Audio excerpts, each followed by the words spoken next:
Welcome back to Fortune Cookies. Thank you so much for being here, all my regulars. Thank you for supporting my channel and being so awesome. I have such a great community here. If you're new to my channel, thanks a lot for stopping by. I hope you stick around. We do a lot of fun stuff here, so we have a good time. So this was actually a viewer request.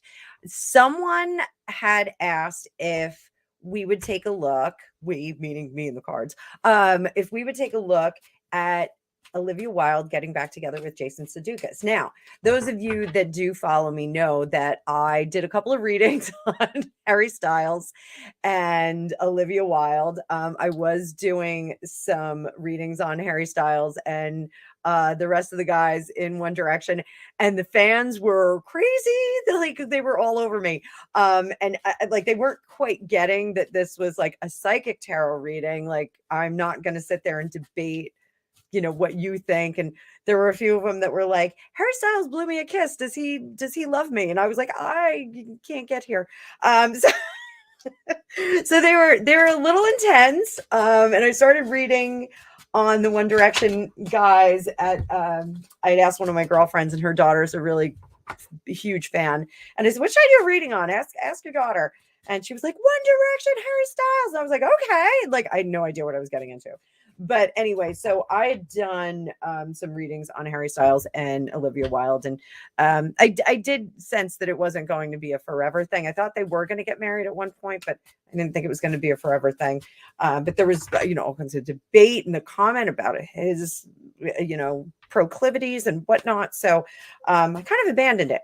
But one of my very favorite regulars had asked if I would do a reading on whether Olivia Wilde and Jason Sudeikis would get back together. Intellectually, I'm like, oh God, no. Like, I don't know if that's going to happen, because there was so much drama surrounding their split. She was served during a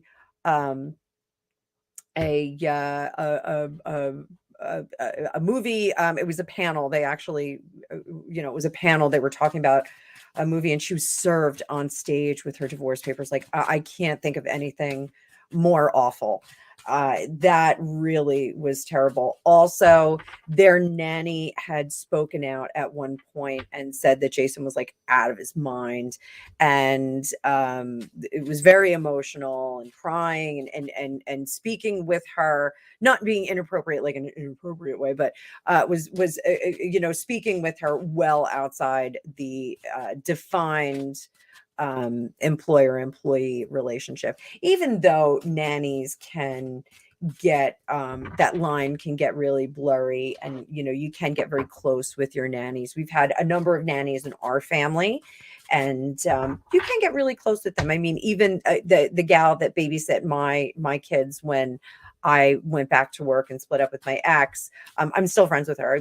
I think she is amazing. And Summer, if you're watching, you're awesome. I would not have been able to get to the place where I am today professionally without her support. So she's really fantastic. I have to send her a copy of this. So let's take a look and see if there's any chance that Jason and Olivia are going to get back together. Intellectually, I say no. See what the cards say. We're going to use the Tarot of the Divine. I've been like totally hung up on this deck this week. I love it.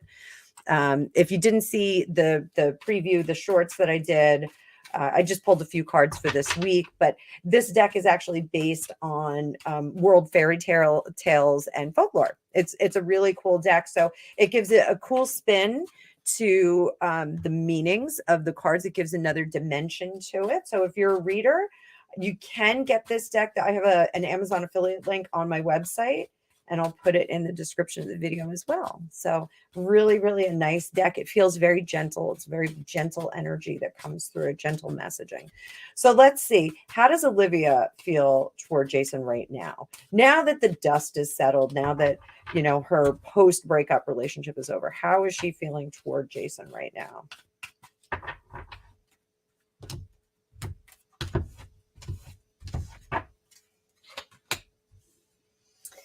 She feels he's very emotionally unstable. She honors the past, which is really a healthy response to when you have a split with someone.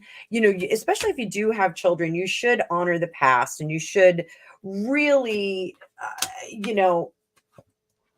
love the things that were great about them. It's a hard thing to do, but it is the spiritually emotional thing to do. Or spiritually emotional adult thing to do, if that makes sense. If you're enlightened, you really should. She definitely thinks that the emotions are very jumbled up, honors the past, but she wants to work together, co-parent. This is presumably co-parent. They do have children together, to make sure that they build correct adults. They build two adults that are great. But the Ten of Swords, she's over. She can't handle this anymore. She can't handle any more drama. I definitely intuitively get that he's hanging on to some things, like, well, you did this, and that's why I behaved this way. And so as a result, she has some sneaky behavior here. She's not letting him in on what's going on in her personal life and what she's doing romantically. I think the whole Harry Styles thing was a little too out there. So now she's going to be a little bit more secretive about it. And she just wants to kind of work together to make sure that their kids grow up well.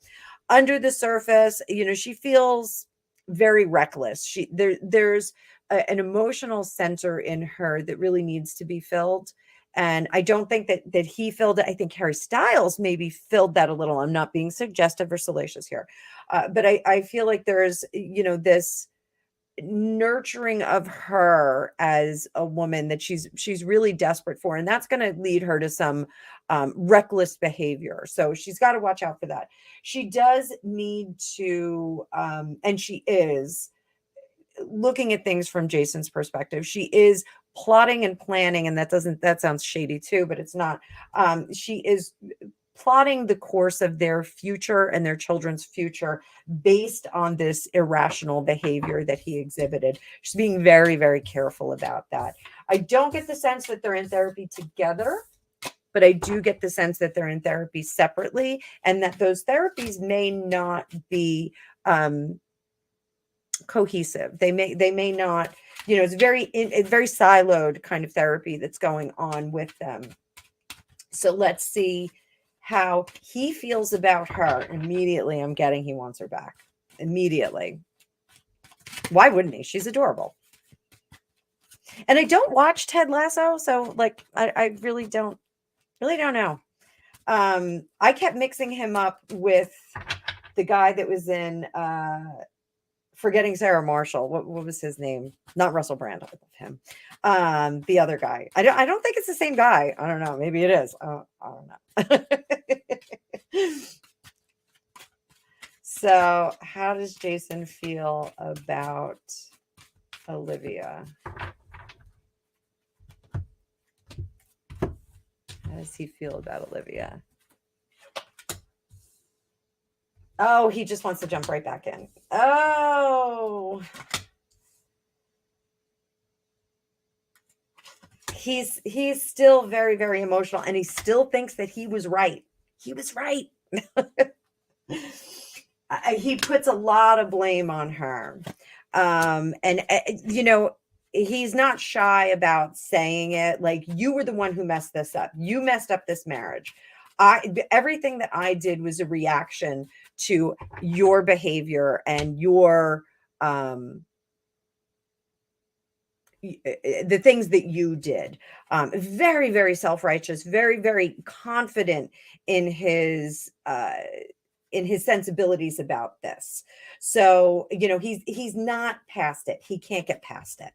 So I don't think that this is a good situation. He's working on it. But I don't know if he's quite there yet. So, he's got to work a little bit harder. So, still, there's a lot of words in his mouth. There are a lot of things that he wants to say to her, and he wants her to react to them with contrition. That's really what he's looking for. He's looking for her to say, well, I'm so sorry that I hurt you the way that I did, but no, but he doesn't want to hear the but. So how are they going to do as co-parents? Are they going to be able to co-parent together? I don't know if you picked it up by now, but I don't think that they're getting back together. And I'm sorry, I'm not laughing like, oh, that's horrible, but the co-parenting. Ugh.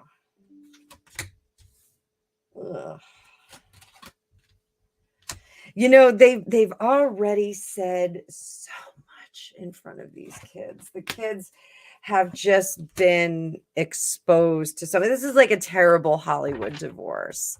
And the children have been really, really exposed to much adultness that they did not need to be exposed to. So that's troubling. They're going to have some residual pain as a result of this. We're going to look and see what they can do to resolve this. But the co-parenting right now is a very, very rocky road. If it were, it's not a Roman road that's going to last 1,000 years. It's like an unpaved road in somewhere in the Himalayas. It's like just a mess and icy, and parts of it are falling down. It's a mess. It is not a good place to be. So what did they do? They really need to focus on these children. The younger one in particular, or I should say the youngest. I don't know how many they have, but the youngest they should pay close attention to, because there's a lot of damage that's been done there. So the Four of Wands, they have to create they've really got to protect the kids from all of the outside influences, all of their adult stuff. They need to create 2 happy homes that don't have any of the information about the other. So if this is like a common drop-off place, like you got to meet at the police department, unfortunately, you got to do that. Everybody can get into this kind of a situation where I'm right, you're wrong, and I'm not going to bend on this. This is a situation where they definitely need to do it. And this is what they need. This is what they're doing. They're inflexible, not working together, not moving forward, and being very, very emotional about it, both of them. They both think that each of them provide a more stable home. He has his own checklist of things that she's done wrong. She has her own checklist of things that he is not capable of, and emotional stability that he's incapable of providing right now. They got to get on the same page. Do we need to get professionals in here? There we go. There's our professional. There's a good therapist that helps them tweeze out all the emotions and helps them both develop a manner of working together that is both self-serving and protective of the children. So I hate to say like they have to go to therapy together, because like, oh, poor therapist. But there is a therapist that can help them with that and kind of smooth out all of that. And I just want to show you guys this moon card. How beautiful is that moon card? How gorgeous is that? That's what we're looking for. Get that peace of mind and bring everybody back to a sound place. So